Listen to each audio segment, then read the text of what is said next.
how are you? My name is Saul. I'm a mortgage broker. I'm based in Sydney, but I can serve anyone anywhere in Australia.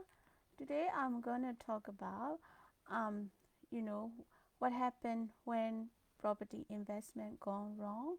Everybody talk about positive things, but you should also know negative so you can make the right decision. Okay, obviously this is not a financial advice.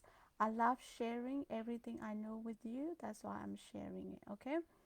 Okay, so um because someone shared it with me. Okay, yeah, a broker told me that he bought a property in Gold Coast a few years back. He thought he would make a lot of money, but then he did it. He didn't, and he told me everything about it.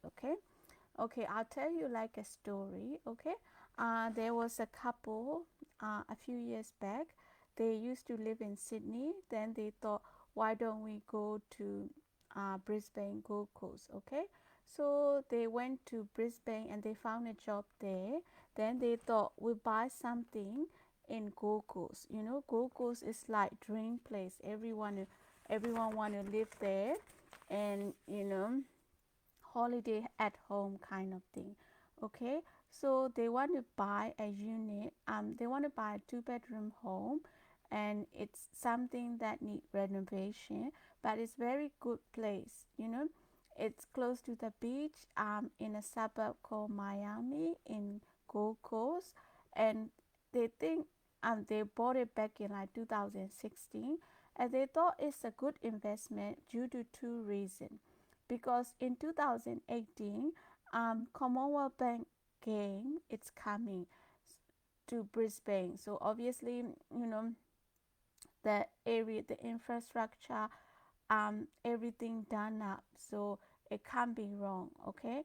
And also they only a few suburbs away from a big shopping center called Pacific Fair, and it was also due for $670 million development. Okay, so they thought it's a good investment. They bought it, and then they thought, we renovated, we lived there for a couple of years and rented, so they bought it. Okay, so it's obviously something that need renovation, so they renovated first. Okay, so and their plan was to renovate and then revalue the property, take equity out, buy another one, use the equity as a deposit to buy another one. Okay, but then obviously they didn't budget the renovation cost right.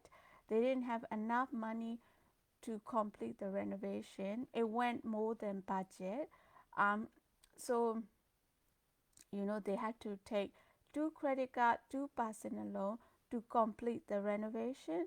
So it cost them like 90,000 to complete the renovation, and they also found asbestos along the way. So that also cost them. So and then they ran out of money, but then they can't revalue the property until it finished the reno. So they had to finish it. Okay, and then when it finished, they revalue it with the bank and take equity out. So they got back 80,000, but the cost of renovation are 90 something. So they lost their abyss, so they don't have any more money to hold it, so they sold it at a loss of 60,000. Okay, if they were able to hold it until now, that two-bedroom house is now worth 1 million. They bought it in early, like they bought it for early 400,000. So so the mistake they made, I want to tell you, are poor budgeting for renovation.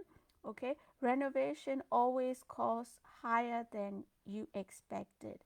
Okay, so budget properly, and plus put 20% buffer to your cost. Make sure you have enough money for that. Okay, or the loan for that. Okay, and buy a place where it suits your current lifestyle, not where not something that suit your dream lifestyle. Okay, we can't we or most of us can't afford to live in a dream while we working. Okay, so the place that they bought in Gold Coast is too far from work, so it doesn't suit their current lifestyle. Okay, that also the reason they sold it. Okay, so buy something that suits your current lifestyle, not your dream lifestyle, unless you have a lot of money. Okay, and also don't put your emotion in make in the business. This is property. Buying property is like treated like a business. Just look at the figure, not your emotion. Emotion could direct you to the wrong path. Okay, and whatever you buy, if you hold long enough, that's what we keep saying. If you hold long enough, things always turn around.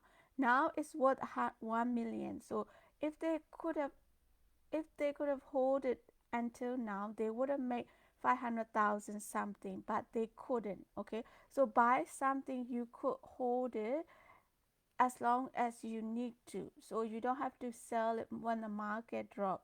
Okay, so if you could have hold on to it, then you would have made, because market always turn around, never stay always up or down. The market cycle, so always up or down. As long as you can hold it, it's good for you. Okay, that's all I want to say today. Have a good night. May God bless you. Okay, all my contact details are in the post. I ask you to please like and share this post. I'm sure it will benefit your friends, relatives, and family. If you believe that, please like and share it. When they come and do the loan with me, I give them and you gifts. Okay? May you have a blessed day. Thank you very much. Okay?